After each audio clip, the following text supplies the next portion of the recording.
आज का हमारा वीडियो स्किनर के अधिगम सिद्धांत पर आधारित प्रश्नों को देखना है। इसमें कुछ महत्वपूर्ण वास्तुनिष्ठ प्रश्नों को हम सॉल्व करेंगे और वे सारे प्रश्न स्किनर के अधिगम सिद्धांत क्रिया प्रसूत के सिद्धांत पर आधारित हैं। चलिए, पहला क्वेश्चन है, स्किनर के अनुसार शिक्षार्थियों का विकास कैसे होता है? सतत प्रक्रिया है, क्रमिक प्रक्रिया है, द्रुतगामी प्रक्रिया है या सतत और क्रमिक दोनों प्रक्रिया है? तो इसका आंसर होगा, इसकी विद्यार्थियों का जो विकास होता है वो द्रुतगामी प्रक्रिया है। प्रोफेसर बीएफ स्किनर के नियमों के आधार पर एक परीक्षण का निर्माण कर रहा है। संप्रत्यय जो कि इस परीक्षण के केंद्र पर होगा वह क्या है? सूझबूझ, अनुकरण, अस्तित्व का कारण या पुनर्मरण अनुसूचियां? जी हाँ, इसका मोस्ट जो सुटेबल आंसर होगा वो होगा पुनर्बलन अनुसूचियां।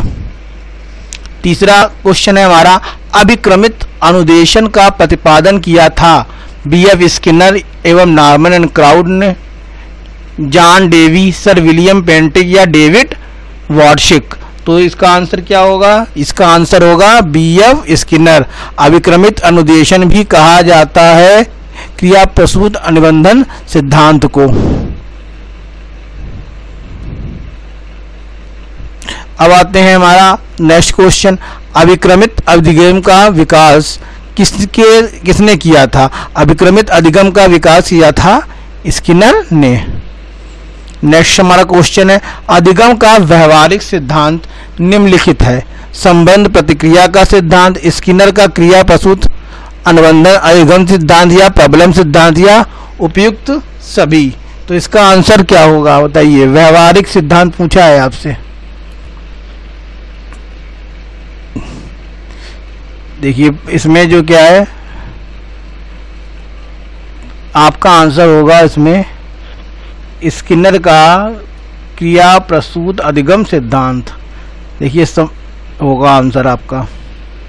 जी नहीं, इसका आंसर ये नहीं होगा, इसका आंसर होगा उपयुक्त सभी, क्योंकि ये संबंध प्रतिबद्धता संदायक ने दिया था, ये भी व्यवहारवादी थे, स्किनर तो व्यवहारवादी थे ही, प्रबलम भी ये भी था, तो आपका आंसर होगा उपयुक्त सभी। कक्षा 8 के विद्यार्थियों ने यह आदत बना ली है कि उसे पुरस्कार प्राप्ति हेतु बढ़ना है। यह उदाहरण निम्नलिखित में किससे संबंधित है? किससे संबंधित है बताइए? ये संबंध है क्रिया प्रसूत के उत्तेजना अनुक्रिया अनुबंधन सिद्धांत, प्रतिक्रिया उत्तेजना सिद्धांत या एसआर और आरएस अनुबंधन पे। तो इसका आंसर होगा एसआर और आरएस अनुबंधन सिद्धांत पे। 7वां क्वेश्चन है, अधिगम के निम्न सिद्धांतों में से किसमें प्रतिक्रिया होने पर पुनर्बल देने का सुझाव दिया गया है? संबंध प्रतिक्रिया सिद्धांत, सूझ का सिद्धांत, चालक न्यूनता का सिद्धांत या क्रिया प्रसूत का सिद्धांत? इसका आंसर होगा क्रिया प्रसूत के सिद्धांत जो है उसमें प्रक्रिया को पुनर्बलन देने का सुझाव दिया गया है।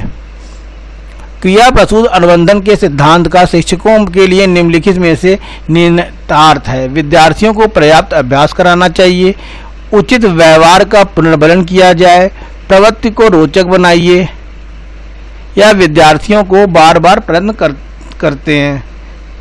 बताइए कौन सा आपका आंसर होगा? इसका आंसर होगा उचित व्यवहार का पुनर्बलन किया जाए। 9वां क्वेश्चन है, सक्रिय अनुक्रिया अनुबंधन सिद्धांत के अंतर्गत अधिनियम संबंध है किसका? उद्दीपक उद्दीपक, अनुक्रिया उद्दीपक, उद्दीपक अनुक्रिया या उद्दीपक उद्दीपक? इसका आंसर होगा उद्दीपक अनुक्रिया। अभिक्रमित अधिगम सिद्धांत के व्यक्तित्व भिन्नताओं का ध्यान रखा जाता है। इसकी पुष्टि इस बात से होती है कि, चार ऑप्शन कौन कौन से हैं? विद्यार्थी अपनी गति से सीखता है, सामग्री बहुत रोचक होती है, सामग्री को आसान ढंग से प्रस्तुत किया जाता है, सामग्री बहुत ही आकर्षक होती है। देखिए ये दोनों तो गलत है। सामग्री को आसान ढंग से प्रस्तुत किया जाए। देखिए अभिक्रमित अधिगम सामग्री में व्यक्तित्व भिन्नताओं का ध्यान रखा जाएगा, तो उसके लिए क्या है? ये भी गलत हो गया भाई, व्यक्तित्व भिन्नता। आपका आंसर होगा विद्यार्थी अपनी गति से सीखता है, 10वें का पहला विकल्प। 11वां क्वेश्चन है, अधिगम से संबंधित मनोविज्ञान की विचारधाराओं व उसके प्रतिपादकों के जोड़े यहाँ दिए गए हैं। गलत संबंध निकलना है, तो व्यवहारवाद वाटसन एवं गुथरी का था, ठीक है। फैकल्टी, मनोविज्ञान वुल्फ व रीड का, ग्लेस्टार्ड ये गलत है।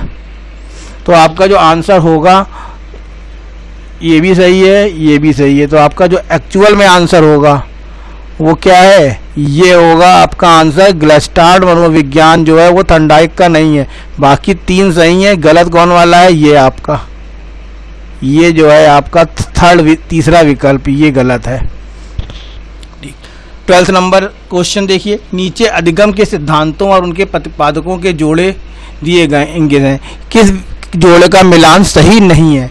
अनुकूल अनुबंधन अनुक्रिया वुल्फ और रीड, अंतर्दृष्टि का सिद्धांत वर्दीमर और कोलर, उद्दीपक अनुक्रिया थर्नडाइक और अन्य। तो देखिए इसमें दोनों तो ये दोनों तो सही है, इसमें फिर पूछा गया मिलान सही नहीं है, तो इसका आंसर क्या है, ये एक गलत है। अनुकूलन अनुबंधन का सिद्धांत जो है वुल्फ और रीड ने नहीं दिया था। तो ये थे स्किनर के क्रिया प्रस्तुत अधिगम सिद्धांत के पर आधारित हमारे बहुविकल्पी प्रश्न। नेक्स्ट वीडियो में हम लोग पावलोव को भी पढ़ेंगे।